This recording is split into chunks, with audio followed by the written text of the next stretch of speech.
अग्रवाल स्वागत करती हूँ आप सभी का मेरे YouTube चैनल नैना हेल्थ। आज की इस वीडियो में हम बात करने वाले हैं उन महिलाओं के बारे में जिन्होंने IUI कराया है। IUI कराने के बाद प्रेगनेंसी टेस्ट को लेकर महिलाएं बहुत ज्यादा चिंतित रहती हैं। कभी कभी समय से पहले ही वो अपना प्रेगनेंसी टेस्ट कर लेती हैं, जिसके बाद उन्हें रिजल्ट नेगेटिव शो होता है प्रेगनेंसी टेस्ट किट में और वो ये समझ लेती हैं कि उन्हें कंसीव ही नहीं हुआ है। कई बार महिलाएं अपनी पीरियड डेट मिस होने के बाद प्रेगनेंसी टेस्ट करती हैं, जहां पर प्रेगनेंसी टेस्ट किट में रिजल्ट नेगेटिव शो करता है। उसके बाद बहुत ज्यादा चिंतित हो जाती महिलाएं कि ऐसा क्यों हुआ है, क्या रीजन हो सकता है। पीरियड्स भी नहीं आए हैं और सिम्टम्स भी सारे उन्हें प्रेगनेंसी के ही दिख रहे हैं, पीरियड्स भी मिस हो चुके हैं। तो कौन सा ऐसे रीजन है जिस वजह से उन्हें प्रेगनेंसी टेस्ट किट में निगेटिव दिखा रहा है? क्या उन्होंने कंसीव किया है या नहीं, उनका IUI फेल हो गया है क्या? बहुत सारे सवाल महिलाओं के मन में इसको लेकर घूमते रहते हैं। तो आज की इस वीडियो में हम बात करने वाले हैं बीटा-HCG टेस्ट के बारे में कि अगर आपने IUI कराया है, उसके बाद आपकी पीरियड डेट भी मिस हो गई है, आपको प्रेगनेंसी के सिम्टम्स भी नजर आ रहे हैं, उसके बावजूद भी प्रेगनेंसी टेस्ट करने पर आपको रिजल्ट निगेटिव दिखा रहा है, तो कौन सा वो तरीका है जिसको अपनाकर आप अपनी प्रेगनेंसी के बारे में जल्द से जल्द जान सकते हैं? अगर आपने कंसीव कर लिया है सक्सेसफुली, तो कौन से ऐसे तरीके हैं जिनसे आपको एक्यूरेट रिजल्ट मिल सकता है? तो आज की इस वीडियो में हम बीटा-HCG टेस्ट के बारे में बात करने वाले हैं कि क्या होता है बीटा-HCG टेस्ट। IUI के बाद अगर आपका प्रेगनेंसी टेस्ट निगेटिव शो कर रहा है, आपकी पीरियड मिस हो चुके हैं, सिम्टम्स भी प्रेगनेंसी के दिख रहे हैं, तो आपको बीटा-HCG टेस्ट करवा लेना चाहिए। IUI के अलावा भी जिन महिलाओं ने नेचुरली कंसीव किया है या कोई ट्रीटमेंट लेने के बाद कंसीव किया है, बट उन्हें प्रेगनेंसी के सिम्टम्स दिख रहे हैं, पीरियड्स मिस हो चुके हैं, प्रेगनेंसी टेस्ट किट में निगेटिव शो हो रहा है, या वो समय से पहले जानना चाहते हैं कि उन्हें कंसीव हुआ है या नहीं, तो आप बीटा-HCG टेस्ट करवा सकते हैं। ये एक ब्लड टेस्ट होता है जिसमें HCG के लेवल को देखकर ये समझा जा सकता है कि महिला को गर्भधारण हुआ है या नहीं। HCG यानी ह्यूमन कोरियोनिक गोनेडोट्रोपिन, ये आपके यूरिन से पहले आपके ब्लड में पाया जाता है। इसलिए जब भी आप प्रेगनेंसी टेस्ट करते हैं प्रेगनेंसी टेस्ट किट से, तो भले ही आपको उस प्रेगनेंसी किट में निगेटिव रिजल्ट शो हो रहा हो, लेकिन HCG का लेवल आपके यूरिन से ज्यादा आपके ब्लड में मौजूद होता है उस समय, अगर आपने गर्भधारण कर लिया है। इसीलिए बीटा-HCG टेस्ट करवाया जाता है, जिससे ये मालूम पड़ सके कि आपने कंसीव कर लिया है या नहीं, आपके जो ब्लड में HCG का लेवल है वो कितना है। तो चलिए बीटा-HCG के बारे में जानते हैं इस वीडियो में पूरे विस्तार से कि बीटा-HCG टेस्ट क्या होता है, कब किया जाता है, कैसे किया जाता है, और अगर आप प्रेग्नेंट हैं तो बीटा-HCG का जो टेस्ट है उसका वैल्यू कितना होता है, जहां पर आपको ये समझना है कि टेस्ट पॉजिटिव है, आप प्रेग्नेंट हैं। और जिन महिलाओं को प्रेगनेंसी कंसीव नहीं हुई होती है, उन महिलाओं में बीटा-HCG टेस्ट का जो वैल्यू है वो कितना होता है, इन सभी बातों के बारे में आपको इस वीडियो में पूरे विस्तार से जानकारी मिलेगी। तो वीडियो को पूरा जरूर देखिएगा बिना स्किप किए। यदि ये वीडियो आपको पसंद आती है तो लाइक जरूर कीजिएगा, कमेंट करके बताइएगा वीडियो आपको कैसी लगी। अगर आप इस चैनल पर न्यू हैं तो चैनल को सब्सक्राइब करके बेल आइकन को प्रेस कर दीजिए, ताकि ऐसे ही इन्फॉर्मेटिव वीडियोस के नोटिफिकेशन आप तक समय से पहुंचते रहे। चलिए वीडियो को स्टार्ट करते हैं। ह्यूमन कोरियोनिक गोनेडोट्रोपिन यानी कि HCG गर्भावस्था के दौरान विकसित हो रहे भ्रूण के सेल्स HCG को तैयार करते हैं। प्लेसेंटा एक तरह की थैली होती है जो अंडों के विकसित होने और गर्भाशय की दीवारों से जुड़ने के बाद उन्हें पोषित करती है। गर्भधारण के 11 दिनों बाद HCG को खून की जांच से पता किया जा सकता है। HCG का स्तर हर 48 घंटे से लेकर 72 घंटों के बीच 2 गुना होता रहता है। गर्भधारण के 8वें सप्ताह से लेकर 11वें सप्ताह के बीच HCG का जो स्तर है वो बहुत ज्यादा होता है। इसके बाद HCG का स्तर घटने लगता है और 0 तक पहुंच जाता है। ह्यूमन कोरियोनिक गोनेडोट्रोपिन टेस्ट क्या होता है? HCG का ही पूरा नाम ह्यूमन कोरियोनिक गोनेडोट्रोपिन है। HCG ब्लड टेस्ट से खून में मौजूद HCG हार्मोन की मात्रा को मापा जाता है। ये हार्मोन गर्भावस्था के दौरान तैयार होता है। HCG की जांच डॉक्टर अलग अलग नामों से करवाते हैं, जैसे कि beta HCG blood test, quantitative blood pregnancy test, quantitative HCG blood test, quantitative serial beta HCG test, repeat quantitative beta HCG test.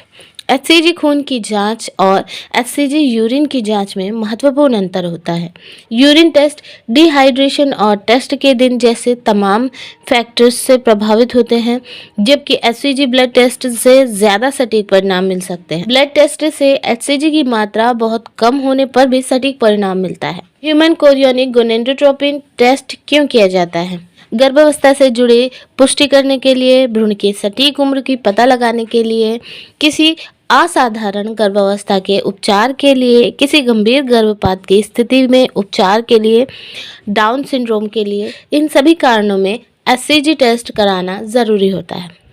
HCG blood test कई बार गर्भवती महिला के किसी विशेष इलाज की शुरुआत से पहले भी तब किया जाता है जब इस बात की आशंका होती है कि इलाज के दौरान गर्भ में पल रहे बच्चे पर इलाज का असर पड़ सकता है, जैसे कि एक्सरे। एचसीजी टेस्ट से पहले किसी विशेष तरह की तैयारी की ज़रूरत नहीं होती है। दरअसल इस टेस्ट के लिए आपके खून का सैंपल लिया जाता है, इसलिए इसमें किसी विशेष तैयारी की ज़रूरत नहीं पड़ती है। फिर भी जांच करवाते समय बेहतर होगा कि आप ढीले कपड़े पहनकर जाएं, खास तौर पर आप स्लीवलेस या हाफ बाग की शर्ट या फिर ढीले कपड़े पहनकर जाएं। इससे खून निकालने के लिए कपड़े खिसकाते समय कोई भी समस्या नहीं होती है। सबसे पहले तो जिस नस से खून निकालना होता है उसके चारों तरफ अल्कोहल से स्किन को साफ किया जाता है। इसके बाद उस जगह पर एक प्लास्टिक बैंड बांध दिया जाता है। इससे उस जगह से खून का बहाव रुक जाता है, जिसके कारण खून की नसें उभर जाती हैं। तब उस जगह से नसों से खून का सैंपल लेना आसान हो जाता है। इसके बाद नस में सुई चुभकर खून निकाला जाता है। सुई के दूसरे सिरे पर पहले से ही एक शीशी लगी होती है। इस शीशी में खून को इकट्ठा कर लिया जाता है। इसके बाद जैसे ही सुई को निकाला जाता है, उस स्थान से खून निकलने से रोकने के लिए वहां पर रुई का इस्तेमाल किया जाता है। रुई लगाने के बाद पट्टी भी बांध सकते हैं। सुई चुभ जाने पर हल्का सा चुभन जैसा दर्द होता है। आप लोग तो जानते ही होंगे, बहुत सारे लोगों ने इंजेक्शंस लगवाए होंगे। ज़्यादा तकलीफ नहीं होती है। फिलहाल जिस समय सुई आपकी नसों में होती है उस समय आपको थोड़ी सी तकलीफ या फिर असहजता महसूस हो सकती है। हालांकि इसके बाद जल्दी ही आपकी सारी तकलीफ दूर हो जाती है। एचसीजी स्तर की जांच करने के बाद जांच रिपोर्ट को डॉक्टर को भेज दिया जाता है।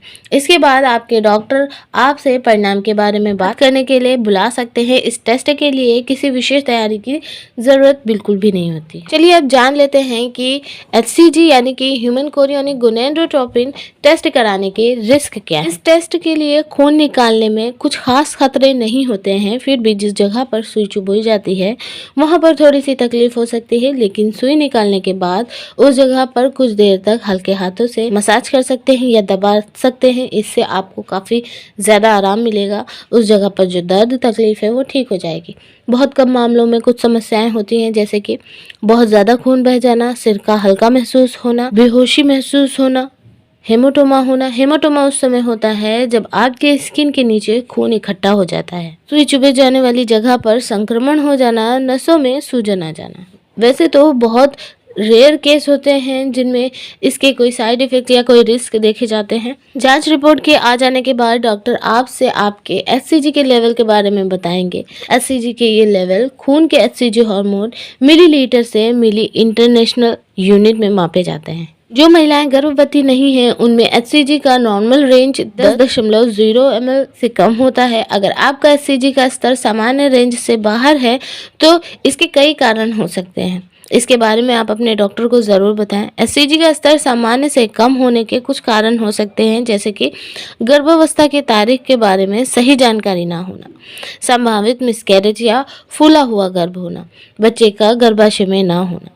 एचसीजी का स्तर सामान्य से ज़्यादा होने के कुछ कारण हो सकते हैं, जैसे कि गर्भावस्था की तारीख के बारे में सही जानकारी ना होना, एक ऐसी गर्भावस्था जिसमें गर्भ के भीतर भ्रूण के सामान्य विकास की बजाय असाधारण विकास होता है। गर्भ में एक से ज़्यादा भ्रूण पल रहे होते हैं, तभी भी एचसीजी का स्तर बहुत ज़्यादा हाई होता है। वैसे अगर आप एचसीजी कराते हैं गर्भावस्था की जाँच के लिए तो 200 के ऊपर अगर आपका वैल्यू आता है तो ये गर्भावस्था का संकेत होता है कि आपने इन्हें सक्सेसफुली कंसीव कर लिया है।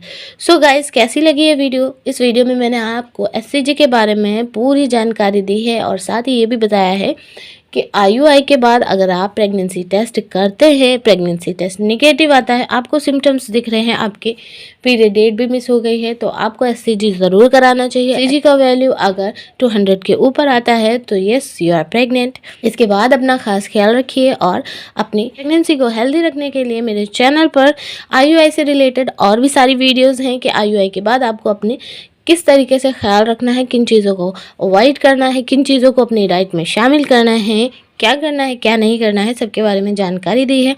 तो वहाँ पर जाइए और हमारी और भी वीडियोस देखिए। अगर आप इस चैनल पर पहली बार आए हैं तो प्लीज़ चैनल को सब्सक्राइब करके बेल आइकन को प्रेस करके ऑल कर दीजिए, ताकि ऐसे ही इन्फॉर्मेटिव और नॉलेजेबल वीडियोस के नोटिफिकेशन आप तक समय से पहुंचते रहें। वीडियो पसंद आई है तो लाइक ज़रूर कीजिएगा, कमेंट करके बताइएगा ज़रूर वीडियो आपको कैसी लगी, और हाँ, इस वीडियो को 90% तक ज़रूर शेयर कीजिएगा। मैं मिलती हूँ आपको अपनी नेक्स्ट वीडियो में नेक्स्ट टॉपिक के साथ। तब तक के लिए stay healthy and bye bye.